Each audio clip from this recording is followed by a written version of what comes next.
कुछ शहर अपनी ऊंची इमारतों से याद रहते हैं, कुछ अपनी चमकती रातों से। लेकिन एक शहर ऐसा भी है जो आपको अपनी पुरानी ट्राम की खड़खड़ाहट, समुद्र से आती नमकीन हवा और पहाड़ियों पर बने रंग बिरंगे घरों के बीच खो जाने पर मजबूर कर देता है। यूरोप का सबसे पश्चिमी राजधानी शहर, जहां हर गली एक कहानी सुनाती है, जहां सुबह की पहली किरणें सुनहरी टाइलों पर पड़ती हैं और शाम होते होते पूरा शहर अटलांटिक महासागर के रंग में रंग जाता है। अगर आपके पास सिर्फ एक दिन हो और आप पुर्तगाल की आत्मा को महसूस करना चाहते हो, तो लिस्बन से बेहतर जगह शायद ही कोई हो। नमस्कार, मैं हूं आपका साथी और आप देख रहे हैं ए डे टूर। अगर आप कम समय में किसी शहर का सबसे खूबसूरत अनुभव लेना चाहते हैं, तो यह चैनल बिल्कुल आपके लिए है। आज का पूरा दिन हम बिताएंगे लिस्बन में, सुबह से रात तक, बिना किसी जल्दबाजी के, लेकिन हर पल को पूरी तरह जीते हुए। तो चलिए सफर शुरू करते हैं। हमारी यात्रा शुरू होती है हम्बर्तो डेलगाडो एयरपोर्ट से, जो शहर के बिल्कुल करीब स्थित है। एयरपोर्ट से बाहर निकलते ही सबसे आसान विकल्प है मेट्रो। सिर्फ 20 से 30 मिनट में आप शहर के केंद्र रोसियो या बाइसा चियाडो पहुंच सकते हैं। अगर आप यूरोप के दूसरे शहरों से आ रहे हैं, तो हाई स्पीड ट्रेन और लंबी दूरी की बसें भी शानदार विकल्प हैं। लिस्बन में सुबह की शुरुआत किसी भारी नाश्ते से नहीं, बल्कि खुशबूदार कॉफी और दुनिया की सबसे प्रसिद्ध मिठाइयों में से एक पेस्टल डे नटा से होती है। पहला निवाला लेते ही आपको समझ आ जाएगा कि यह मिठाई पूरी दुनिया में इतनी मशहूर क्यों है। इसके साथ एक पुर्तगाली एस्प्रेसो और आपका दिन बिल्कुल सही अंदाज में शुरू हो चुका है।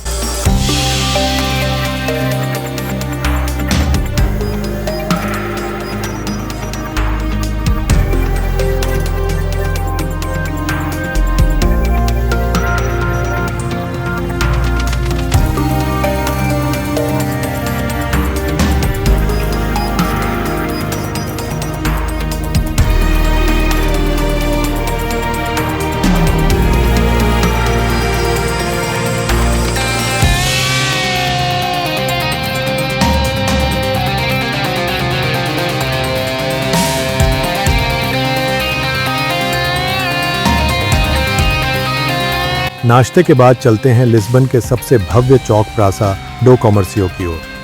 कभी यहाँ पुर्तगाल के राजा का महल हुआ करता था। आज यह विशाल चौक अटलांटिक से जुड़ी टैगस रिवर के किनारे शहर का स्वागत द्वार बन चुका है। पीले रंग की इमारतें, बीच में राजा जोसे प्रथम की प्रतिमा और सामने खुला नदी का दृश्य। यहाँ कुछ मिनट रुककर सिर्फ हवा महसूस कीजिए। यही वह जगह है जहां सदियों पहले दुनिया भर के जहाज मसालों और खजानों से भरकर पहुंचते थे।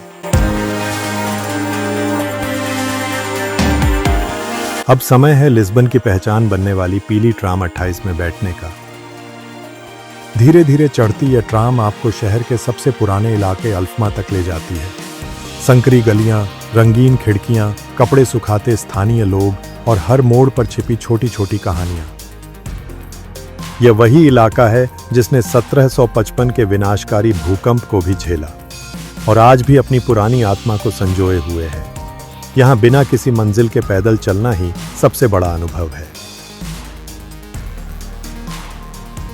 अल्फामा की ऊंचाई पर स्थित सैओ जॉर्जे कैसल पूरे शहर का सबसे शानदार दृश्य प्रस्तुत करता है। किले की दीवारों से नीचे पूरा लिस्बन दिखाई देता है। लाल छतों वाले घर, नदी पर चलता ट्रैफिक, दूर खड़ा 25 डी अब्रिल ब्रिज और क्षितिज तक फैला अटलांटिक। यहीं बैठकर कुछ मिनट बिताइए। कभी यही किला राजाओं का निवास था और आज यात्रियों के लिए शहर का सबसे यादगार व्यू पॉइंट बन चुका है। इतिहास देखने के बाद अब वक्त है पुर्तगाल के स्वाद का। दोपहर के भोजन में बाकलाहाओ यानी पारंपरिक कॉड फिश जरूर चखिए। कहा जाता है कि इस एक मछली से पुर्तगाल में सैकड़ों तरह की डिश बनाई जाती हैं। अगर सी फूड पसंद नहीं है तो ग्रिल्ड सर्डाइन्स, पोर्टुगेज राइस या चिकन आधारित स्थानीय व्यंजन भी बेहतरीन विकल्प हैं। भोजन के साथ स्थानीय ऑलिव ऑयल और ताज़ा ब्रेड पूरे अनुभव को और ख़ास बना देते हैं।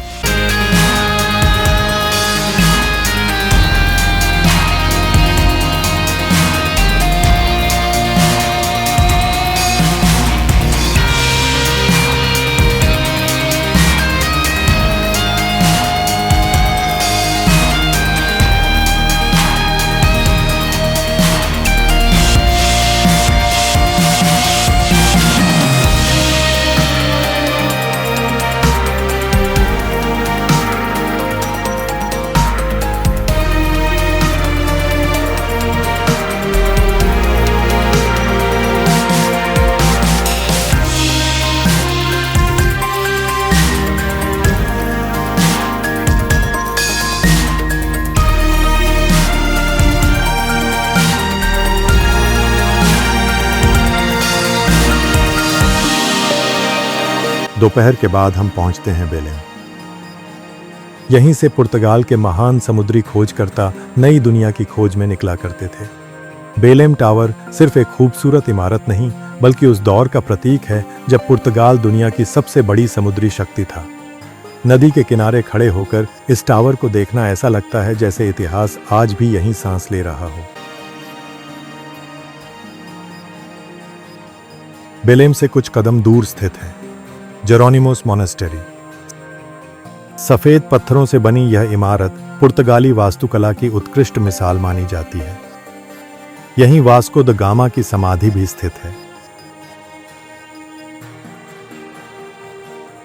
इसके बाद मोमेंट टू द डिस्कवरीज पर जाइए, जहां विशाल मूर्तियां उन नाविकों को समर्पित हैं जिन्होंने दुनिया का नक्शा बदल दिया। सूरज ढलने से पहले यहां की सुनहरी रोशनी इस पूरे इलाके को जादुई बना देती है।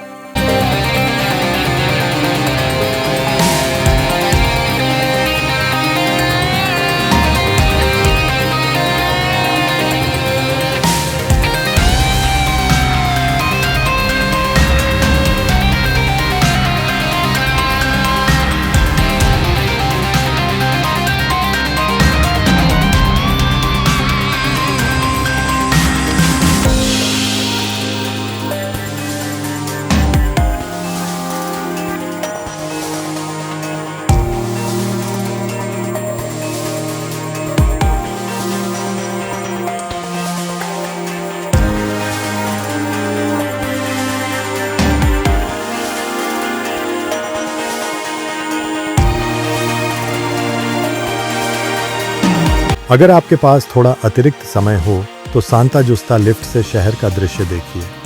टाइम आउट मार्केट में स्थानीय व्यंजनों का स्वाद लीजिए। किसी व्यू पॉइंट यानी मिराडोरो पर बैठकर सूर्यास्त देखिए। लिस्बन की सबसे बड़ी खूबी यही है कि यहाँ आपको भागना नहीं पड़ता। शहर खुद आपको धीमा चलना सिखाता है। लिस्बन घूमने का सबसे अच्छा समय मार्च से मई और सितंबर से नवंबर को माना जाता है। मौसम सुहावना रहता है, भीड़ अपेक्षाकृत कम होती है और शहर आराम से घूमने लायक रहता है। गर्मियों में दिन लंबे जरूर होते हैं, लेकिन पर्यटकों की संख्या काफी बढ़ जाती है। सर्दियों में मौसम हल्का ठंडा रहता है, लेकिन लिस्बन यूरोप के सबसे गर्म शहरों में से एक होने के कारण यात्रा के लिए अच्छा विकल्प बना रहता है। लिस्बन 7 पहाड़ियों पर बसा शहर है, इसलिए काफी पैदल चलना पड़ता है। आरामदायक जूते पहनना सबसे जरूरी है। पुरानी पत्थर वाली सड़कें बारिश के बाद फिसलन भरी हो सकती हैं। लोकप्रिय पर्यटन स्थलों और ट्राम में अपने मोबाइल, कैमरा और वॉलेट का विशेष ध्यान रखें, क्योंकि पिकपॉकेट की घटनाएं कभी-कभी सामने आती हैं। अगर ट्राम 28 में सफ़र करना चाहते हैं तो सुबह जल्दी पहुंचना बेहतर रहेगा, क्योंकि बाद में काफ़ी लंबी लाइन लग जाती है। एक दिन शायद किसी शहर को पूरी तरह समझने के लिए काफ़ी नहीं होता, लेकिन लिस्बन उन शहरों में से है जो एक ही दिन में आपके दिल में हमेशा के लिए जगह बना लेते हैं। अगर आपको यह यात्रा पसंद आई हो तो ए डे टूर के साथ जुड़े रहिए, क्योंकि अगली बार हम फिर किसी नए शहर की गलियों में निकलेंगे, सिर्फ एक दिन में उसकी पूरी कहानी जानने। तब तक के लिए धन्यवाद। सुरक्षित यात्रा कीजिए और दुनिया को सिर्फ देखिए मत, उसे महसूस भी कीजिए। फिर मिलेंगे एक नए शहर और एक नई कहानी के साथ।